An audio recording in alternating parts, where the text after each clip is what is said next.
muitas vezes o roteiro ou a receita do bolo, ela na prática não entrega, né, aquela confeitaria perfeita. E isso, eu acho que isso é uma característica que eu procuro executar, que é essa questão de você rapidamente entender que esse caminho talvez não seja o melhor.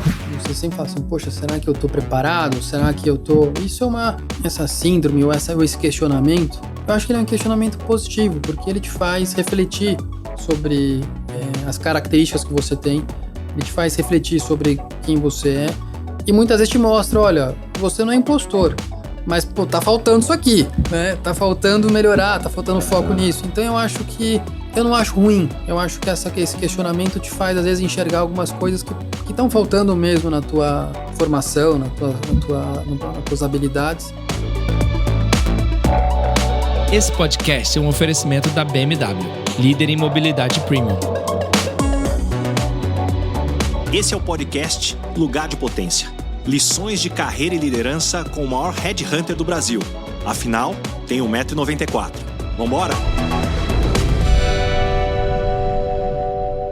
Hoje eu tenho o prazer de receber um líder conhecido pela sua competência e adaptabilidade. Ele é formado em administração de empresas pela PUC de São Paulo, com especializações em Kellogg, Harvard e INSEAD. Ele construiu uma carreira sólida no Banco Alfa, onde trabalhou por mais de 20 anos.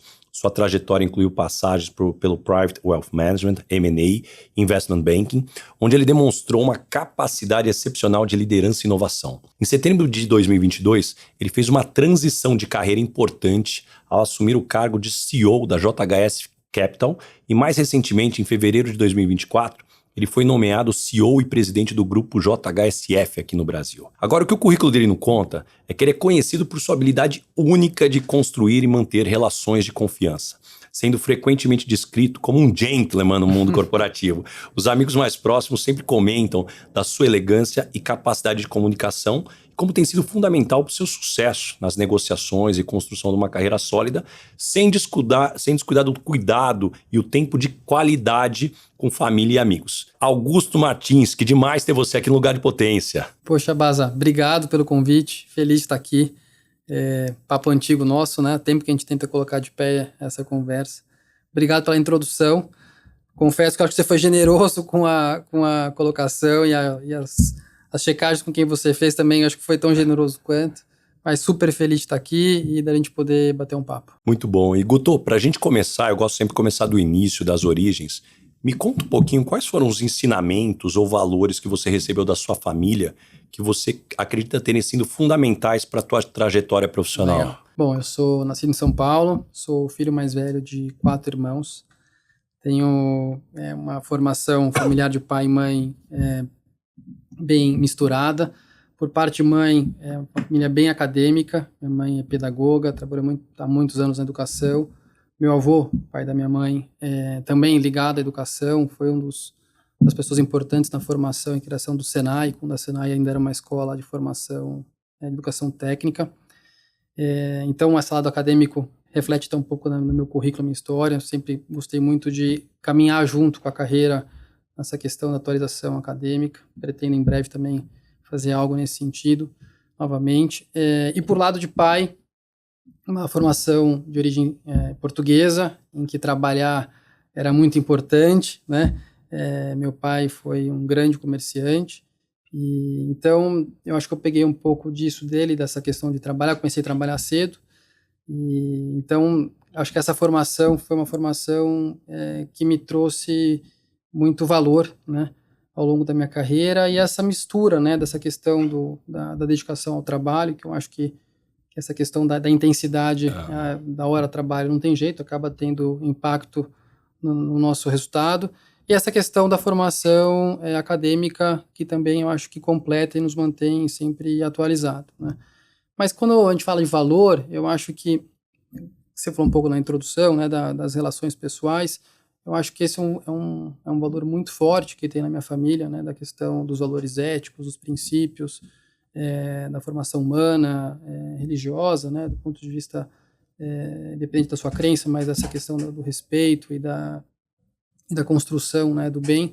Eu acho que isso, de alguma forma, acaba voltando no teu caminho. Então, eu acho que isso foram fatores na minha formação e que hoje é difícil você misturar uma coisa da outra, né? Muita gente fala, na vida profissional assim, né? Pessoal é assado.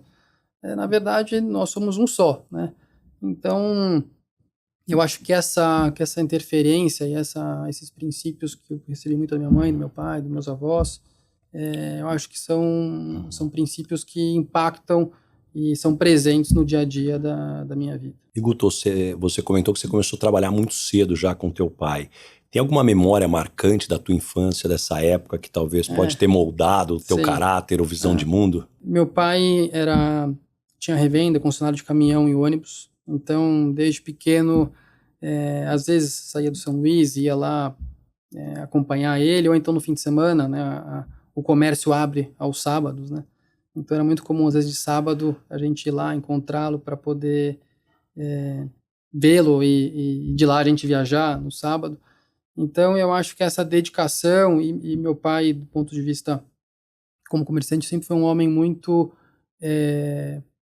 habilidoso, né, nas relações tanto com os clientes como eu via com a equipe, né? Meu pai era uma pessoa muito querida, meu pai acabou falecendo muito cedo, com 46 anos, mas sempre foi uma pessoa muito querida pelo time, pelos funcionários que ele tinha, enfim. Então, em relação a ele, o que é muito vivo para mim é a forma como ele lidava, né, o respeito que ele lidava com as pessoas com quem fazia parte da empresa, e também dessa proximidade, dessa forma próxima de tratar os clientes, enfim. Eu acho que isso é muito vivo na minha memória quando eu lembro dele agindo. E minha mãe sempre foi uma pessoa muito generosa, sempre foi uma pessoa muito acolhedora, então eu acho que essa mistura que eu carrego da minha infância até hoje. E Guto, eu comentei na abertura que você, teve uma passagem de mais de 20 anos pelo Banco Alfa. Acho que você teve o privilégio de trabalhar com o Dr. Aloysio, né? Que é um ícone do mercado brasileiro. Tenho certeza que foi uma experiência única. Quais aprendizados você incorporou na tua abordagem de liderança ou gestão de negócios com essa convivência? Verdade. Eu tive a sorte, né, de entrar no Alfa com o Alfa nascendo. O Alfa, o Dr. Aloysio vendeu o Banco Real em 98 para o ABN, vendeu o banco comercial, o banco de varejo, né, a rede de varejo, e o Banco Real de Investimento não foi vendido e se tornou Banco Alfa de Investimento. Então eu entrei em 99, o banco estava nascendo, foi no começo do banco. Então eu tive a oportunidade, primeiro, de ter um contato, como o banco era novinho, ter um contato mais próximo com ele. Eu fui da primeira turma de trainee do Alfa, e junto com um banqueiro, que era uma pessoa muito importante na minha carreira e no início do Alfa, na venda do Real e do Alfa, que foi o Paulo Guilherme. Então, nessa primeira turma de trainee, eu tive a oportunidade de ter uma posição muito próxima com eles, e isso foi muito rico na minha formação, né? O Dr. Aloysio e o Paulo brincavam que se um dia eu quisesse ser banqueiro, né, na minha carreira, que eu ia ter que ter a paciência para crescer em espiral e não em vertical. Para um banqueiro ser completo e ser capaz de tocar um banco, que eu ia ter que ter a paciência de rodar e rotacionar o banco inteiro até um dia poder assumir, se tivesse competência, capacidade para isso, assumir o banco. Isso foi uma coisa que foi muito presente na minha formação, que eu acho que me ajudou hoje também na transição atual, que foi essa questão de não ser uma formação única, por mais de estar numa atividade, mas ao longo da minha carreira passei por mais de 15 áreas e negócios diferentes dentro do Alfa, que me deu um pouco de um perfil um pouco mais heterogêneo, né, tanto como produto, como área comercial, como área técnica, como área de marketing. Então isso foi uma questão importante. Depois outros profissionais, nessa época eu tive um diretor que foi muito importante, o Antônio César, que me apoiou muito na exceção de entrar para o trainee. Depois o Fábio Morosino também foi um grande apoiador, enfim. Mas um valor que era muito forte no Alfa e que é muito legal, que tem uma coincidência aqui na JHSF. Primeiro é a simplicidade na forma de agir, né, nos seus processos, ou seja, tornar o complexo simples. O Alfa era um banco muito austero, mas o Dr. Aloysio sempre pregava muito essa questão da simplicidade no agir, né? E a gente, se a gente não tiver uma disciplina, o ser humano tende a deixar complexo as coisas que muitas vezes são mais simples. Então isso era uma característica muito forte do Alpha. Essa forma de descrição, ou seja, essa forma de uma abordagem low profile, de uma abordagem como executivo, né, de uma abordagem discreta, que é algo também que acabou fazendo parte da minha formação e que eu acredito que é um caminho positivo, né? E também essa questão da relação de longo prazo. O Dr. Luiz, o Alpha tinha essa premissa, né? Estou focando no Alpha pela tua pergunta. Tinha esse compromisso das relações de longo prazo com clientes, com fornecedores, com stakeholders. E isso eu acho que faz a diferença nos grupos longevos. Quando você olha as companhias que têm uma história de sucesso e de sobrevivência longa, geralmente elas prezam por essas relações mais duradouras com seus clientes, que traduz no respeito ao cliente, né? Uhum. Então esse é um valor, o Dr. Luiz brincava que a gente não tinha que chamar o cliente de cliente, e sim de freguês, porque freguês trazia aquela ideia da recorrência, né? Do cara que volta na quitanda, volta e está sempre lá, enfim. Então, essa relação de longo prazo é algo que foi muito vivo na minha formação lá, e é algo muito presente hoje na JHSF, que é um foco total nessa relação de longo prazo com os clientes. E, Guto, você sempre foi muito respeitado no mercado em cada negociação com o cliente que você passou. Quais são os seus principais drivers e princípios ao fazer negócio com cada cliente? Eu acho um ponto importante é a transparência. Eu acho que numa relação com o cliente, uma negociação com o cliente, eu acho que você colocar claramente os teus pontos, né, e ser muito direto, né, eu acho que isso ajuda muito, mesmo quando há divergência, mesmo quando você concorda e discordar. Eu acho que quando você faz de uma forma transparente, isso ajuda muito nas relações. Uma outra questão é também tentar buscar ser fair, né? É óbvio que todo mundo, quando senta para uma relação, defende os seus interesses, o seu mandato, né? Mas eu acho que quando a contraparte percebe que há razoabilidade no que você está pedindo, negociando, fazendo, enfim, isso contribui, eu acho, para que uma relação se conclua. A pior coisa que tem é quando você faz um negócio com alguém, uma negociação com alguém, que alguém sai com gosto amargo da mesa, né? Geralmente, quando isso acontece, dificilmente você vai conseguir fazer algum outro tipo de negócio, com outro tipo de relação com essa mesma pessoa. Então, eu acho que concluir processos em que você defenda o seu mandato, mas que haja respeito, transparência, né, e uma razoabilidade na forma de se relacionar, isso ajuda para que você consiga manter um respeito e voltar a fazer negócio, porque geralmente, principalmente aqui no Brasil, em que há uma concentração, né, nas atividades, não adianta, se você achar que fez um bom negócio hoje, mas de uma forma que acabou mal, ou que não foi respeitosa, dificilmente você vai conseguir ter a chance de sentar na mesa e fazer de novo.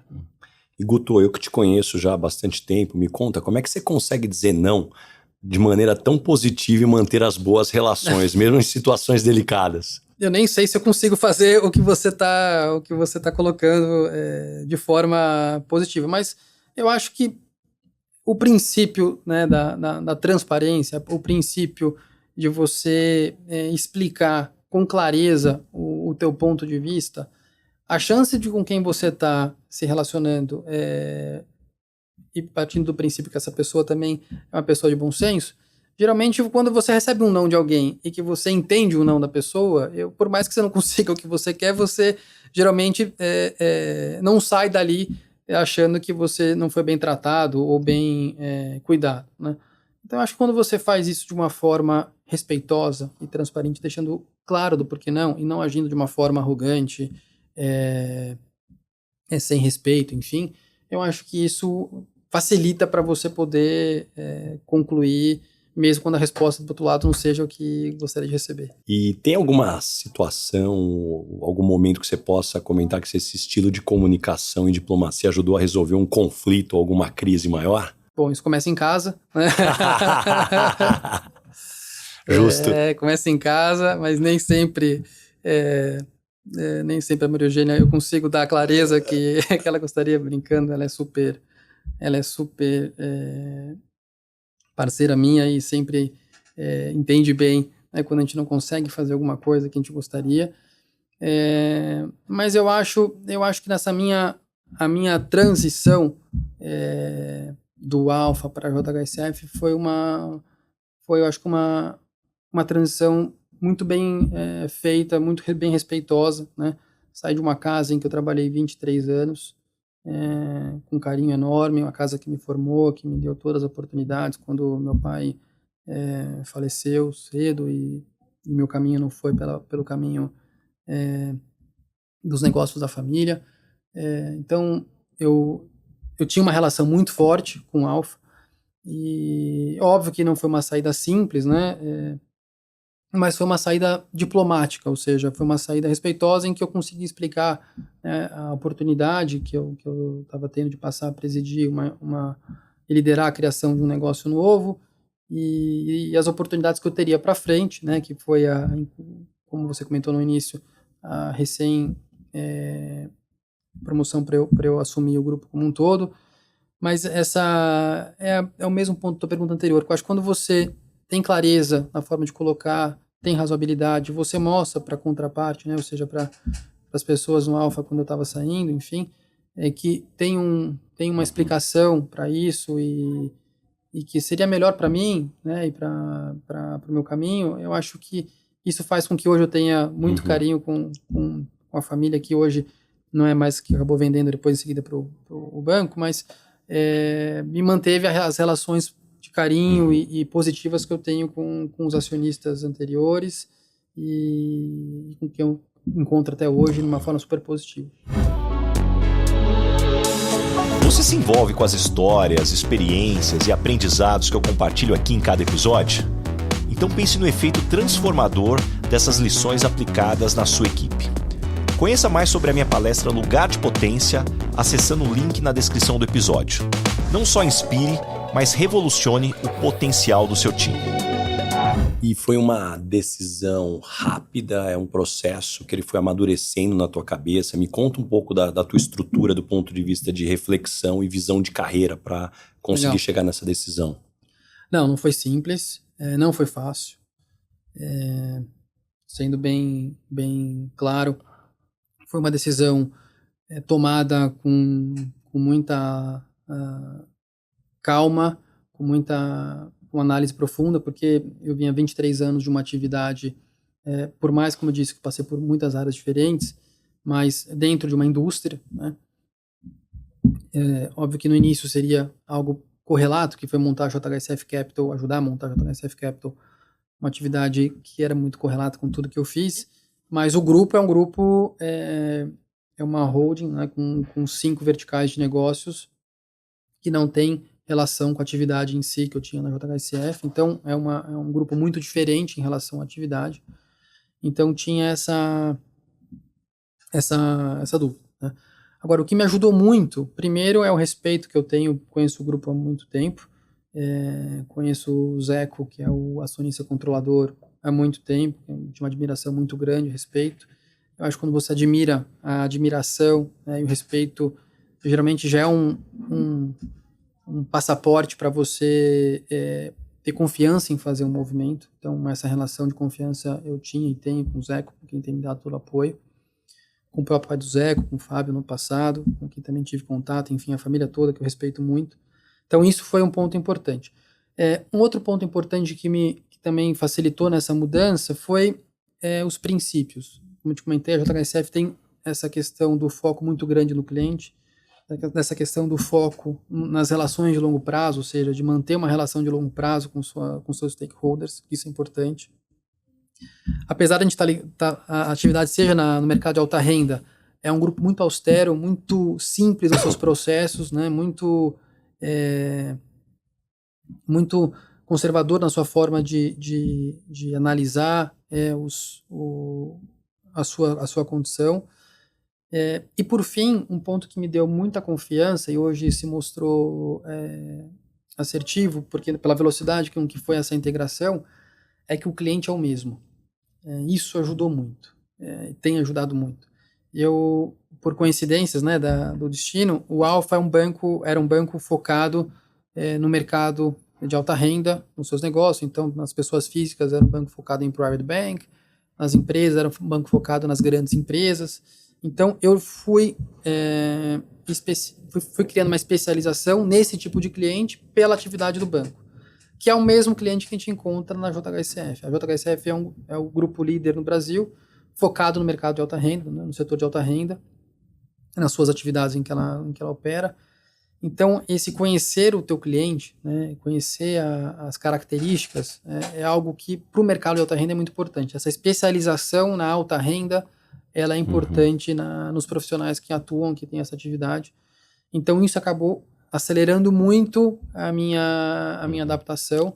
O que foi o entendimento dos produtos, dos negócios, né, que são diferentes, mas a forma de abordar, a forma de cuidar, a exigência que esse cliente traz, a necessidade da qualidade, né, no atendimento. Então, isso acabou fazendo com que esse processo fosse mais rápido. Mas, não fugindo da pergunta, essa não foi uma tomada de decisão simples, né?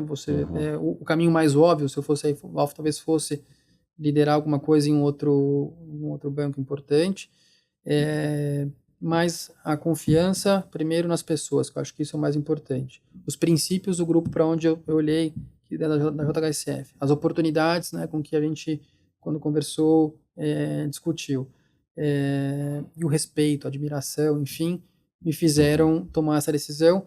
E tem sido muito rico, porque o que eu vi de coisas diferentes ao longo desses 2 anos que eu estou lá, tem sido muito, muito enriquecedor para a minha forma de agir, abordar, e a experiência em negócios muito diferentes, né, dentro do setor, mas negócios diferentes do Alfa, eu acho que também acabaram me forjando, como você disse, para poder ter uma adaptação mais fácil, uma adaptabilidade mais fácil ao que a gente faz. Ô Guto, e o que você acha que você entregou ou realizou para ter construído uma relação de confiança aí de menos de 2 anos, ter pavimentado esse caminho aí para se tornar o CEO do grupo? Acho que primeiro é uma generosidade do Zeco. Eu acho que ele foi muito positivo comigo, dele, do conselho de administração e dos acionistas. Eu acho que isso, primeiro, tem uma gratidão minha em relação a isso. Eu acho, primeiro, esse contato com o Zeco há mais de 10 anos, isso também, 10 anos antes de entrar na JHSF, isso também a gente se conhecia muito bem, né?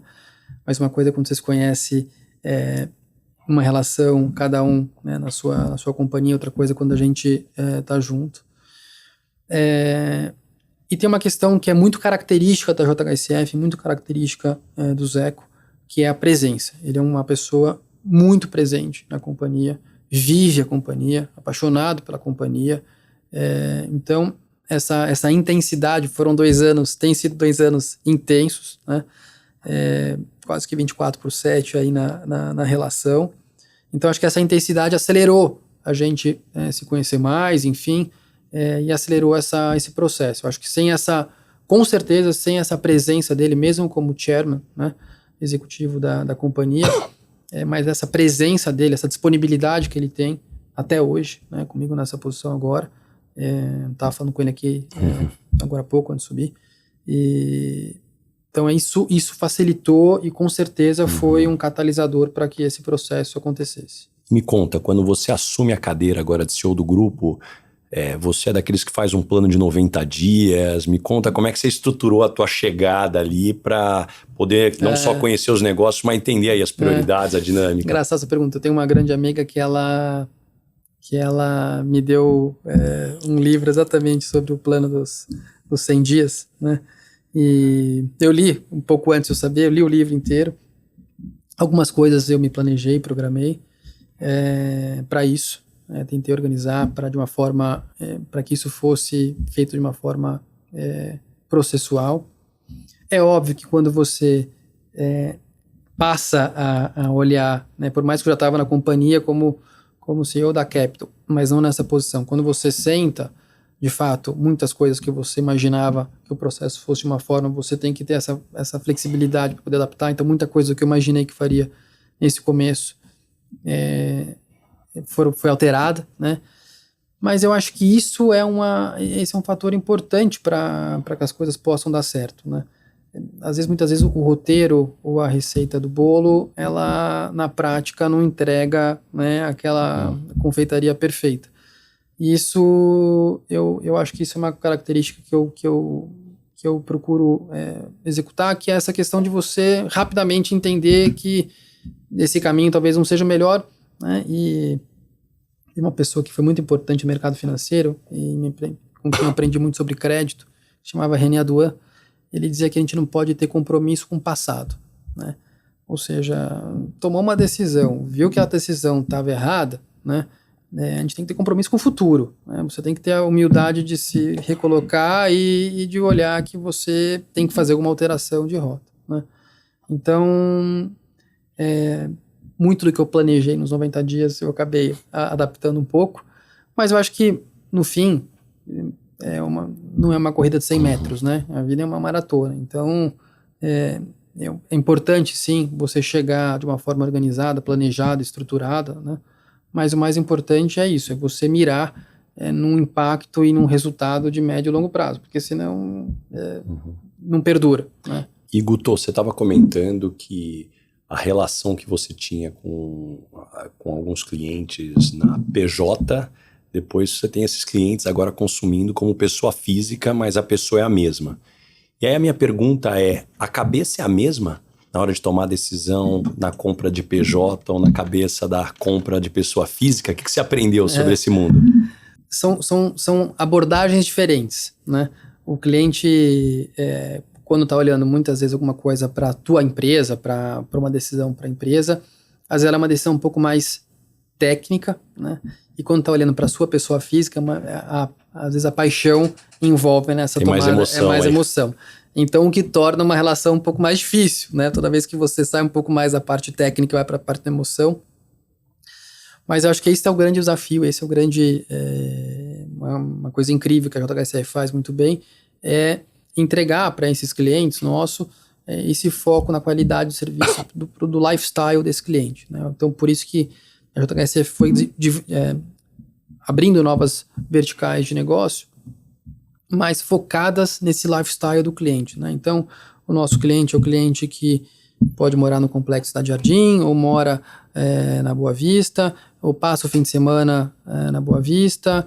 Geralmente, ele vai, nas suas férias, vai para o Hotel Fasano, ou vai num restaurante nosso, vai no Catarina Fashion Outlet, num caminho para Boa Vista. Ele pode ir numa operação nossa fora do Brasil, como no Hotel em Punta. Depois pode pegar, se tiver um avião privado, ele pode usar o São Paulo Catarina Aeroporto Executivo, né, para dali poder ter um tratamento, uma qualidade de serviço diferente, enfim. A JHSF foi criando verticais de negócios focada nessa questão da relação do cliente e levar para esses clientes qualidade no serviço, né, e levar qualidade de vida para esses clientes. Então, isso está relacionado um pouco com a paixão, com os hábitos, com o consumo desses nossos clientes. Então, acho que uma diferença grande, né, da abordagem que eu tinha antes para essa agora é essa questão do envolvimento da paixão, né, do desejo dos nossos clientes, né, das suas famílias, da esposa, que acaba tendo uma relação importante, do parceiro da pessoa, enfim, dos filhos, né? Então, é uma venda mais técnica, né? Menos técnica, perdão, uma venda mais com mais cuidado para poder entregar e principalmente para também não frustrar o que esses clientes esperam. O Guto, e esse perfil de cliente normalmente quer falar com o CEO. Como é que você administra a tua agenda sem também tirar o espaço do seu time? Verdade, isso é cultural. O Zeco próprio, né, mesmo na posição de acionista e chairman, conversa com muitos nossos clientes, encontra os clientes, né, nos nossos empreendimentos, enfim. E cliente é a coisa mais importante que a gente tem, né? Se você não tiver tempo para poder atender um cliente que está precisando de uma atenção, alguma coisa está errada, né? É o coração nosso, né? A gente brinca na JHSF que a gente não tem foco no cliente. Na verdade, o cliente é o foco, né? Então, esse tempo ele tem que fazer parte da agenda, tem que fazer parte para, se alguém fizer questão, você pode ir comigo lá, olhar, ver, estou pensando em comprar um numa instância no States, eu tô com dúvida, podemos lá olhar junto. Então, isso é algo que a gente, que os executivos da companhia disponibilizam parte do seu tempo para que isso aconteça. Isso, nesse atendimento mais ligado ao emocional, que a gente acabou de falar, eu acho que essa disponibilidade e essa relação, né, do time sênior da companhia, ela é importante, e a gente tem um exemplo do próprio Zeco, que faz isso com muita frequência. Então, isso é algo presente na nossa rotina lá.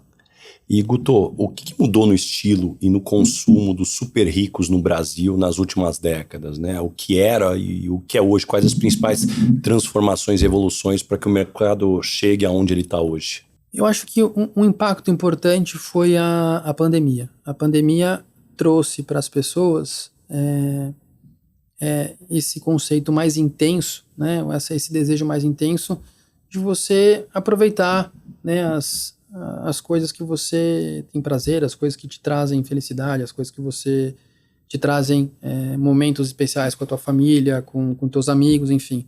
Então, acho que a pandemia trouxe para esse mercado de alta renda, para quem muitas vezes dava um privilégio maior, né, de ter uma liquidez maior, ou então de ter uma estrutura de fim de semana, da casa em que mora, não tão elaborada como gostaria de ter para poder receber. Isso mudou muito, né? Então, e você percebe isso em várias frentes. Você percebe isso no consumo das marcas internacionais, você vê isso nos consumos de veículos, você vê isso de aeronaves, de helicóptero, de apartamentos. Então, nessa faixa da alta renda, eu acho que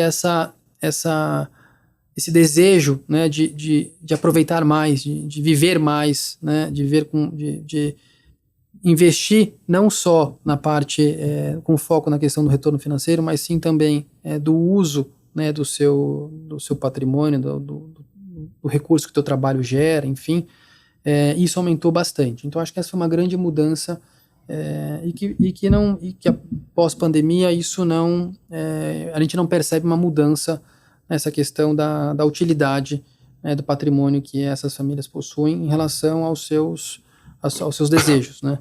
Então, eu acho que esse movimento impactou bastante a cadeia, né, nesse setor. Óbvio, como tudo, sempre tem alguma acomodação depois, mas a gente percebe no perfil, no lifestyle desses nossos clientes, que isso se mantém.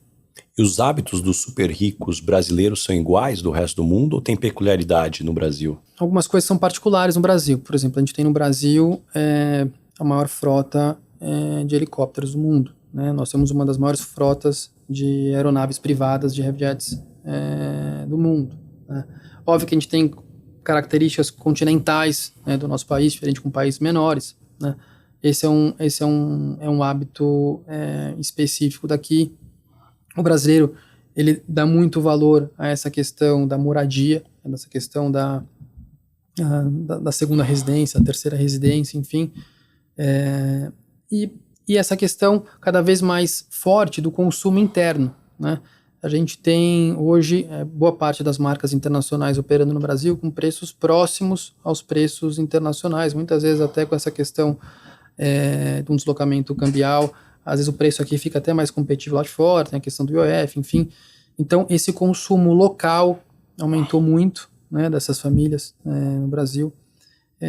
A força do agro é uma força importante, então a gente vê muita gente ali no shopping Cidade Jardim, ou nos shops na da Globo. A gente vê bastante gente do centro-oeste, ou do agro, do sul, enfim, da região norte, nordeste, do agro. Então, essa é uma característica também do consumo local muito forte. Quando você olha, né, para essas grandes capitais do mundo, boa parte do consumo é um consumo vindo do turismo internacional, né? Essa é uma qualidade, esse é um diferencial importante do nosso país, né? A gente tem hoje um mercado de alta renda muito desenvolvido internamente que gera esse consumo interno. E Guto, hoje você tem uma agenda internacional aí, digna de Hollywood aí. Poxa, né? Que eu sei que não tem nada de glamour, é muito trabalho, mas, pô, toda hora você tá a jantar, evento em vários lugares no mundo, rodando o mundo, criando relação aí com muita gente poderosa. Mas você continua a ser o cara boa praça aí, que eu conheço há tanto tempo, com bastante pé no chão. Como manter essa autenticidade e não deixar o bichinho da vaidade picar? Acho que base isso, acho que volta para a tua pergunta do início. Eu acho que essa questão da formação familiar é muito importante. Eu sempre volto para essa questão da base, com humildade, com simplicidade, de tentar não perder essa formação de valores, que ela não tem relação com a tua capacidade financeira, né? E sim com a tua capacidade. O Dr. Aloysio era um homem muito simples, humilde na forma de agir, muito discreto. Então acho que essa formação, Paulo Guilherme era um homem também muito discreto, então do ponto de vista profissional, essa formação numa casa discreta, numa casa low profile, eu acho que adicionou, turbinou ao que eu já vinha da minha formação familiar. A minha esposa também, a Maria Eugênia, é uma pessoa que também sempre está com essa mesma visão, da gente manter, dependente dos resultados, enfim, de manter essa abordagem simples. Tenho 2 filhos, os quais eu quero que também tenham essa visão, né, da visão não simples do ponto de vista dos seus desejos, mas simples na forma de relacionar com respeito com as pessoas, com o pé no chão, enfim. E eu acho que toda vez que a gente descola, e esse é um exercício nosso mesmo diário, porque a gente, eu brinco com meus filhos que até a árvore da esquina, ali tem ego e tem vaidade, né? Então, quiçá a gente. Então, isso é algo que se a gente não poda e não cuida, ela toma conta da gente. E eu acho que as pessoas que você olha, que tiveram resultados importantes ao longo do tempo, que realizaram coisas importantes, óbvio que você tem perfis diferentes que acabam também tendo, mas eu acho que a chance de dar certo nesse modelo é maior do que no modelo menos pé no chão. Então, mas eu acho que o fato da minha formação ter vindo não acaba sendo algo natural, não acaba sendo algo forçado. E que momento você consegue falar com você mesmo e fazer esse check de sanidade? Olha, não vou te ser político na resposta. Ultimamente tem faltado um pouco de tempo para isso, mas faz parte pela velocidade com que a gente fez as mudanças lá, enfim, né, minha dedicação tem sido muito forte para a companhia, mas eu tento não me descolar do Google e do Leap de 5 e 7, quando você dá a mão para eles, você sente esse encontro com você mesmo, da minha esposa, da minha família, enfim, dos meus amigos. Ando um pouco mais devedor nessa conta corrente com todos, mas faz parte. Mas eu acho que essa relação com a tua, óbvio, cuidando dos clientes, cuidando das pessoas novas, das novas amizades, enfim, mas essa relação com as pessoas da tua história, eu acho que faz você se conectar com você mesmo. Como é que tua voz interna fala com você? É uma voz que te acalma, dá porrada, cobra, faz follow-up? Como é que é você com você mesmo? A Maria Eugênia costuma dizer que eu acho que eu me cobro demais às vezes, né? Eu acho que tem uma voz um pouco mais agressiva comigo mesmo.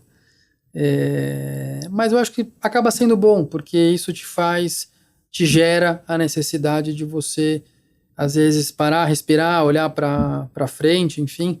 Então, essa é uma voz um pouco mais agressiva do que a minha externa. Eu acho que quando ela vem para me cobrar, ela vem com força, mas graças a Deus eu tenho conseguido de uma forma equilibrar isso ao longo desses 25 anos. Super te entendo, Guto. Eu costumo brincar que se fizesse um teste vocacional, eu acho que eu poderia ser agiota, de tanto que eu me cobro, sabe? Aquela coisa que vem sempre ali, alguma coisa que tá faltando, como é que deveria. E síndrome do impostor, hora ou outra bateu, como é que foi isso ao longo da tua vida? Eu acho que isso você sempre se questiona, né? Você fala assim, você sempre fala assim, poxa, será que eu tô preparado? Será que eu tô... Eu acho que essa síndrome ou esse questionamento, eu acho que ele é um questionamento positivo, porque ele te faz refletir sobre as características que você tem, ele te faz refletir sobre quem você é, e muitas vezes te mostra, olha, você não é impostor, mas pô, tá faltando isso aqui, né? Tá faltando melhorar, tá faltando foco nisso. Então eu acho que eu não acho ruim, eu acho que esse questionamento te faz às vezes enxergar algumas coisas que estão faltando mesmo na tua formação, nas tuas habilidades. E então eu acho que ela é positiva. E Guto, você é um cara que passou aí, cara, uma parte importante estudando. Pô, você passou por instituições aí muito fortes. O que a academia te trouxe que hoje você vê claramente no teu perfil profissional, atuando no dia a dia? A academia, ela te traz um pouco de razão, algumas vezes, para quando o teu instinto tá um pouco mais agressivo. Eu não tenho dúvida que o instinto, a sensibilidade, você ter feeling para tomar decisão é super importante. Eu acho que muitas vezes você fala, puta, que tem algo aqui que tá me pegando. Eu acho que isso é importante. Mas eu acho que o lado técnico, muitas vezes te faz, entre aspas, fazer conta das coisas, né? Então eu acho que o lado acadêmico, para muita coisa, acabou contribuindo para que eu pudesse olhar decisões que às vezes a técnica te traz para você confirmar o que você estava sentindo. Mas acho que a academia traz isso, acho que ela traz conhecer profissionais diferentes, né? Eu conheci muita gente legal nessas especializações. Eu quero fazer, se eu faço o ano que vem o OPM, que eu acho que é um curso muito legal. Você conhece pessoas do mundo inteiro que acabam aprendendo muito, professores que acabam te mostrando. Então eu acho que ela é rica por conta de trazer um pouco da razoabilidade pelas pessoas que você conhece, né, por experiências profissionais que você acaba ouvindo, e profissionais que dedicaram muito deles a parte do seu tempo só ao lado acadêmico e que têm visões que às vezes te completam em questões mais práticas. Mas eu acho que a parte acadêmica é importante, mas de fato a prática, o dia a dia, acho que o grande MBA da vida é a intensidade do trabalho. Né? E Guto, você citou o OPM, que dispensa apresentações, talvez o curso mais famoso de liderança aí para presidentes e donos de empresa. Mas quando você vai buscar um curso, o que você leva em consideração, ou o que você levou em consideração até hoje, o teu framework para falar, puxa, eu vou dedicar tempo para esse curso? O Paulo Guilherme dizia que ele sempre achava que os cursos especializados num tema, eles são mais úteis do que os muito generalistas, né? E foi ele um incentivador quando eu fui em Kellogg estudar marketing. A gente estava num projeto novo lá na época, e Kellogg é uma casa muito forte em marketing, né? Com Kotler, e fui lá especificamente aprender um pouco mais, né, em marketing. Então acho que primeiro esse tema. Quando eu fui para Harvard, eu fiz um curso sobre negociação com o Deepak, foi incrível, um dos cursos mais práticos que eu fiz. Deepak Chopra. Muito legal e foi muito rico.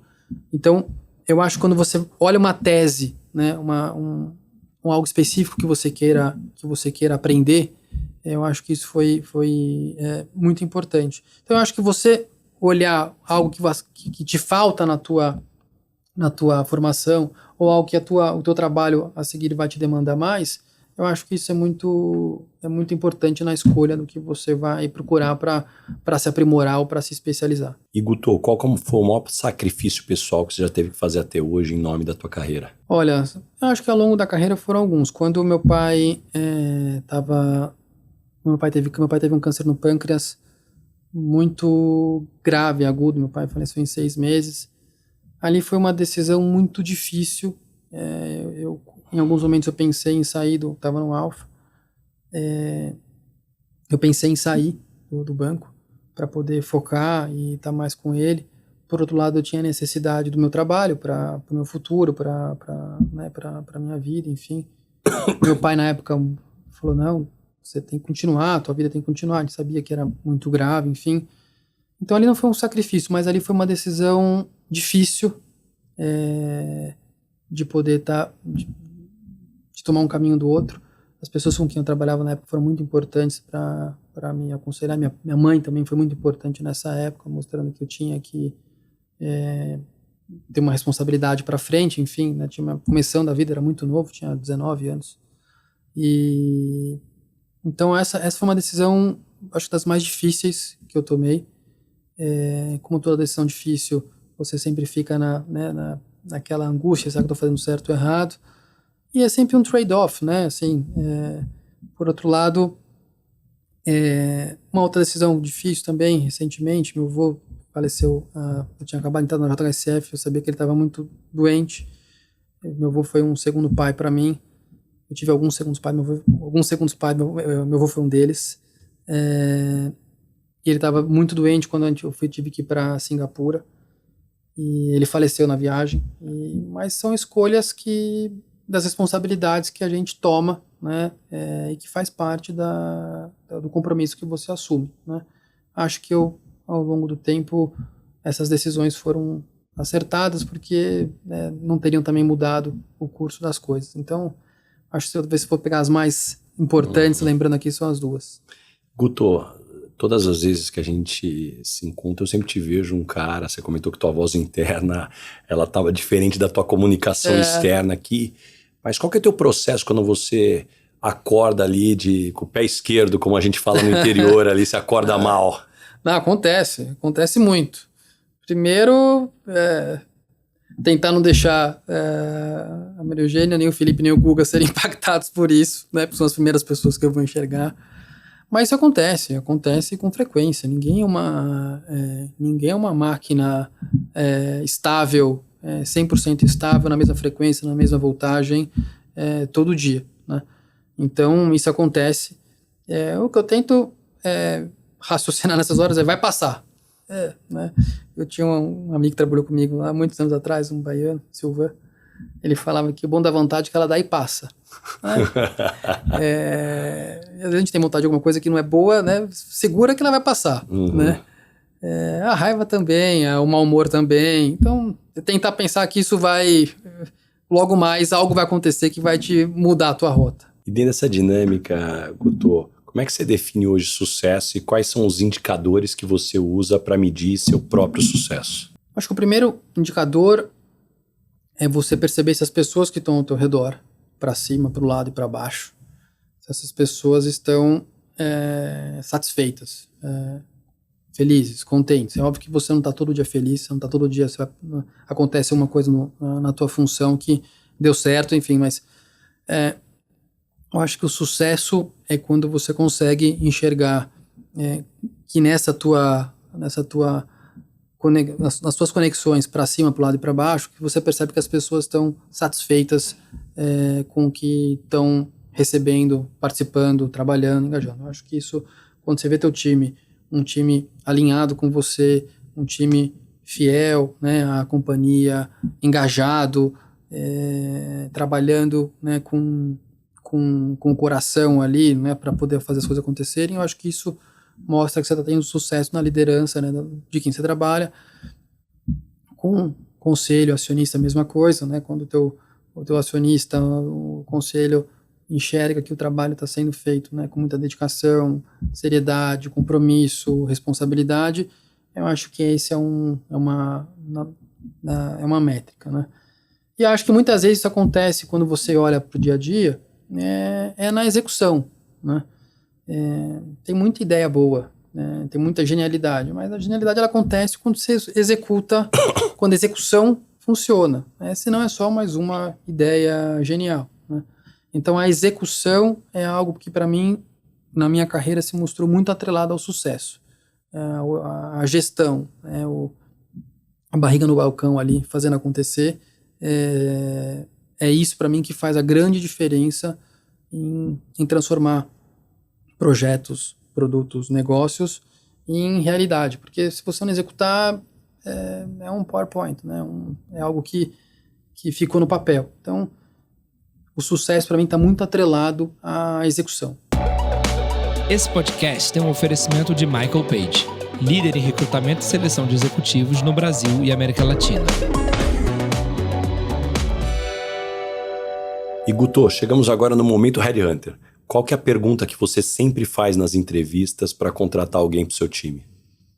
Geralmente eu pergunto para que time ela torce. E se responde que não é o Corinthians, já tem uma... já ganhou um ponto negativo. Negativo, brincadeira. Eu costumo querer entender um pouco como você começou comigo aqui hoje, entender um pouco da formação. Eu acho que a formação pessoal, familiar, ela é importante, não é determinante, né? A gente olha um Edu Lyra, com a base que ele teve, né? O quanto isso poderia ter um caminho diferente hoje, mas aí você olha, tem uma mãe ali que foi fundamental para fazer ele não seguisse o caminho do pai. Então, essa formação, eu acho que eu tenho um interesse muito grande em entender como que é a formação, isso não tem relação nenhuma com a questão financeira ou social, econômica da pessoa, mas entender como que são essas relações, eu acho que isso reflete, entender um pouco de como que essa pessoa lidou na carreira ao longo do tempo, né, como que ela, quanto tempo ela trabalhou nos lugares. Eu acho que eu sou uma pessoa que acredita muito nas relações de longo prazo, não que o sucesso só está em quem teve muitos anos no mesmo lugar, mas ao mesmo tempo quem tem dificuldade em parar numa companhia, ou não está fazendo o que gosta, ou tem alguma coisa que precisa ser revista. Então esse é um ponto. E tentar tirar o máximo dessa conversa, uma conversa real, transparente, porque de nada adianta você vender uma companhia que não existe para a pessoa vender um profissional que não é, porque vai durar pouco tempo, e aí perde tempo ela, a carreira dela, perde tempo a companhia. Então tentar ter uma conversa mais clara possível e deixar a pessoa tranquila, porque o ambiente de entrevista tenso, você vai tirar o que você não quer, né? E que tipo de pessoa não dá certo trabalhando com você? A oposta em relação a esses valores. Eu tenho dificuldade em trabalhar com quem não é transparente, com quem não é claro, com quem não é reto. Tenho dificuldade em trabalhar com pessoas que eu não consigo enxergar a verdade nas coisas. E quando as pessoas não gostam de você no ambiente de trabalho, normalmente qual é o motivo? Eu confio muito no meu time, confio muito nas pessoas com quem a gente acaba escolhendo para estar junto nas posições de liderança. Quando algo acontece fora dessa relação transparente, fora dessa relação não clara. Isso, o erro, errar na dosagem, isso faz parte do dia a dia. Eu erro, todo mundo, enfim, faz parte. E vai ter meu apoio sempre quando não for de uma forma... que não foi uma forma cuidada, vai ter meu apoio para fazer diferente. Mas quando não há transparência nessa relação, aí eu geralmente mudo um pouco a forma de me comunicar. E o que você gostaria de perguntar para o Baza Headhunter? Eu acho que a pergunta que eu faria para você é o que te fez tomar esse caminho, que é um caminho diferente do caminho tradicional, né? Que é esse caminho da relação com os executivos, que eu acho que acaba te aproximando e trazendo um benefício muito grande para você em conhecer novas pessoas e para a companhia com quem você trabalha, de aproximar da companhia.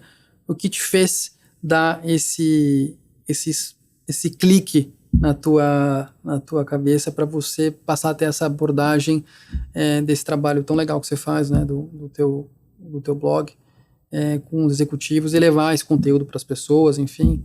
Acho que essa é uma curiosidade que eu tenho. Ô Guto, sabe que aqui refletindo com essa pergunta que você me fez, acho que tem uma essência de um lado curioso meu e muito interessado pelas pessoas, né? Tem uma analogia que eu gosto de usar, que quando eu vou no show no estádio, ou naquele lugar gigantesco lá, eu sou aquela pessoa que talvez eu vou ficar olhando ali no palco 1 hora, 2 horas no máximo, curtindo um pouco o show. Pode ter certeza que a partir daí eu tô olhando para as pessoas. Eu viro de costa pro palco e tô querendo entender assim, o que tá passando na cabeça de cada pessoa, ali a forma como elas interagem, como elas curtem. E eu acho que ao longo do tempo eu fui aprendendo que existem muitas formas de você talvez conhecer mais, extrair mais. Então, claro que como Headhunter há quase 20 anos ali, completando 18 anos agora, você entrevista todo mundo, você tem uma baita oportunidade de aprender. A hora que eu vou entrevistar alguém no podcast, puxa, todo cuidado, preparo, de buscar as informações de cada pessoa. Ao mesmo tempo, quando você divulga uma ideia para hoje se juntar o Instagram, o podcast, a coluna no Estadão, no Exame, o programa na Rádio Eldorado, que vai ao ar 3 vezes ao dia, são 3,5 milhões de pessoas por mês. Que legal. Então, para mim, isso é um baita de um check de sanidade, porque as minhas ideias são confrontadas por 3,5 milhões de pessoas que me escrevem dizendo, olha, eu concordo por isso, eu não concordo por isso. Então, acho que isso te traz, assim, uma oportunidade gigantesca de dialogar com muita gente para testar a convicção. E isso, para mim, é uma oportunidade fantástica aqui, que eu sou muito feliz de ter conseguido construir uma plataforma como essa. Que legal, parabéns. E Guto, chegamos agora no momento Dona Ângela aqui com mais humor. Complete a frase, eu sou esquisito por quê? Sou esquisito porque quando eu tô focado numa coisa, ou com a mente muito focada numa coisa, você pode me perguntar 10 vezes que eu não vou te responder. Você entra num túnel ali, né, onde eu entro foco. num túnel e sou esquisito nisso. E qual a maior perrengue ou situação engraçada que você já passou no mundo corporativo? Olha, uma situação engraçada que eu passei. Uma vez a gente fez um café da manhã, eu era trainee ainda, não vou dizer quem era o diretor, a gente fez um café da manhã no Alpha, e era um café da manhã para alguns clientes no Private, e o diretor que ia fazer essa apresentação, ele esqueceu uma falha da agenda e esqueceu do café da manhã. E aí chegaram todos os clientes lá para participar do café da manhã e não tinha o diretor, né? Eu era trainee ali da época e aí sobrou para mim ali ter que improvisar, enfim, e dar uma desculpa, né, que não fosse clara, porque não dava para falar, olha, foi uma falta da nossa organização aqui. E no final deu tudo certo e funcionou bem. E caminhando agora pro final, Guto, o nome desse podcast é Lugar de Potência. Qual que é o teu lugar de potência? Que tipo de situação, ambiente pode jogar lá que você brilha? Eu acho que na divergência, eu acho que nos momentos, principalmente nos momentos de maior dificuldade, né, em que eu passei na minha carreira no Alpha, e agora aqui, eu acho que geralmente quando a gente entra num momento de maior intensidade, né, em uma negociação ou da dificuldade de algum problema, de alguma crise que você enfrenta por qualquer motivo, externo, interno, enfim, eu acho que esse é o melhor momento em que eu consigo ter calma e serenidade para poder pensar num plano de ação e agir de uma forma tranquila para poder executar, e geralmente é um momento em que as pessoas estão um pouco mais fora assim do seu senso, melhor, né? Então acho que geralmente quanto mais estressado, mais conflituoso algum problema, alguma crise, eu acho que geralmente é quando eu consigo contribuir de uma forma melhor. E me conta uma verdade que as pessoas não costumam dizer e na sua opinião é fundamental para se ter sucesso. Eu acho que as pessoas têm dificuldade de expor as suas fraquezas, né? Eu acho que quando as pessoas estão no ambiente, né, de liderança com alguém e conseguem mostrar para você que, olha, putz, isso aqui eu não sei fazer bem, isso aqui eu não consigo, tá me faltando isso, e eu nesse faltar, ou você entrega para a pessoa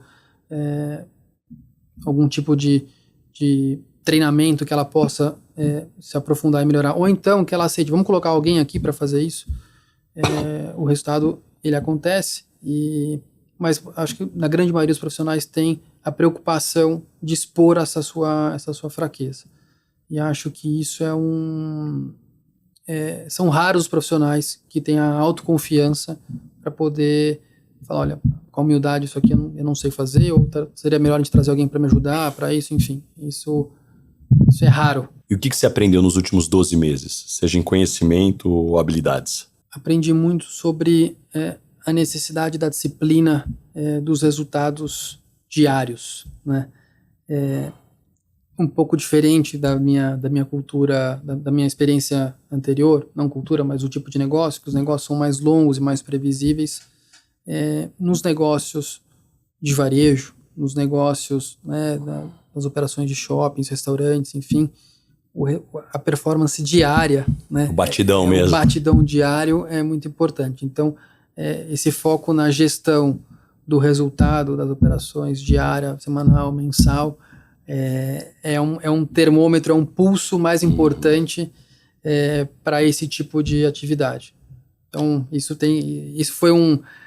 tem sido uma atividade mais intensa para mim em relação ao passado. E deixa algumas dicas de fontes de conhecimento. Como é que você se mantém informado e se desenvolve? Olha, uma dica, uma fonte de conhecimento, acho que muito importante, são os clientes.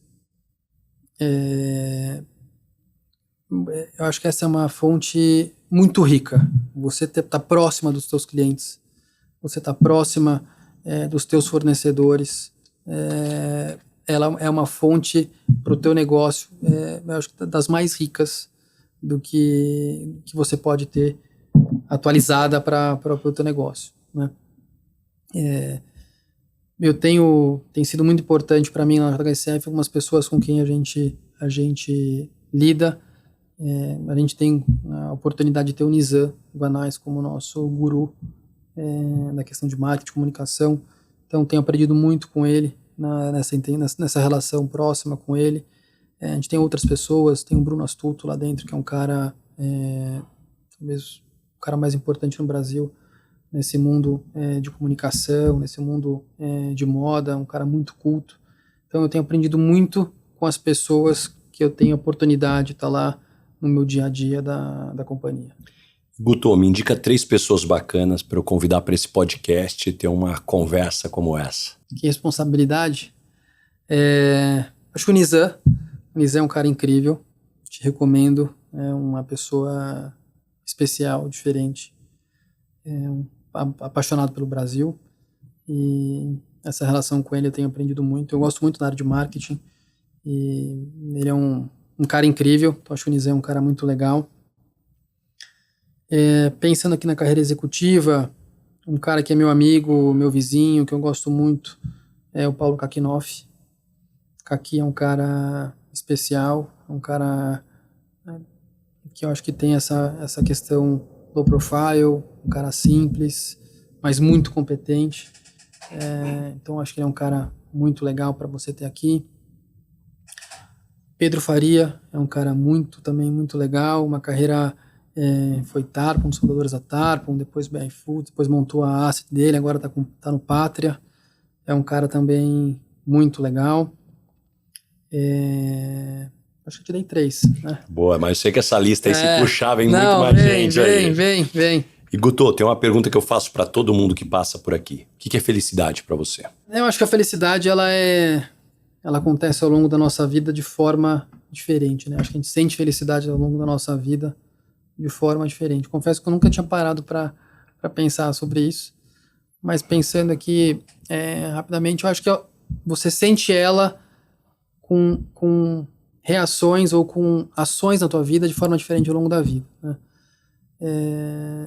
Hoje, para mim, quando eu tô com as pessoas que eu gosto, eu sinto felicidade. Quando eu posso estar com meus filhos, com minha esposa, com minha família, com meus amigos. Poder trabalhar onde eu quero é um motivo de felicidade para mim. É um privilégio, né? Estar na posição que eu gostaria de estar é um privilégio. Isso é uma felicidade para mim. Poder ter tempo para as coisas que você quer, isso é motivo de felicidade. Nem sempre você consegue dosar na intensidade que você queria. E para mim, ultimamente, quando eu tenho a possibilidade de estar com meus filhos, tem sido para mim, acho que o momento máximo na vida pessoal. Muito e bom. O trabalho de fazer o que eu tenho paixão em fazer. Adorei a resposta. E Guto, antes da gente encerrar, tem um presente aqui para você, um óculos da Ferragamo. Obrigado. Que chique. O time da Machon aqui, que é o nosso grande parceiro, que fabrica uns óculos, distribuem aqui no Brasil. Eles sempre dão uma stalkeada aí no perfil do convidado. Que legal. Olharam as suas fotos, falaram assim, olha, manda esse óculos aqui pro Guto, aqui, que esse daqui vai encaixar bem aí para ele. Super obrigado. Se puder agradecer, eu adorei. Obrigado. Muito bom. E pra gente fechar, Guto, como é que as pessoas te encontram? Que projetos que vem pela frente? Tô na JHSF, não vou falar de segunda a segunda, mas quase segunda a segunda. Então, o nosso escritório fica ali do lado do Shopping Cidade Jardim, no complexo corporativo ali do Cidade Jardim, na Continental Tower, ali no Corporate. Então, a gente está lá, o nosso escritório está lá. Meu Instagram é um Instagram que eu tenho as questões da JHSF, que é @gutomartinjr. E vamos encontrar nos nossos shoppings, nos nossos hotéis, nos nossos restaurantes, no nosso aeroporto, na Boa Vista, enfim. A gente vive a companhia nos seus negócios diferentes. Muito bom, Guto. Adorei. Tenho certeza que todo mundo que nos escutou até aqui saiu com páginas e páginas de anotações, muitos insights, muitas lições. Foi um prazer. Obrigado por abrir tua agenda. Todo mundo que está nos escutando aqui, aproveita para compartilhar esse episódio aí com todo mundo, os grupos de WhatsApp. Tem lições valiosíssimas. Muito obrigado mesmo, Baza, Guto. foi um prazer. Fiquei super feliz de poder estar aqui contigo. Obrigado. Valeu. Um abração.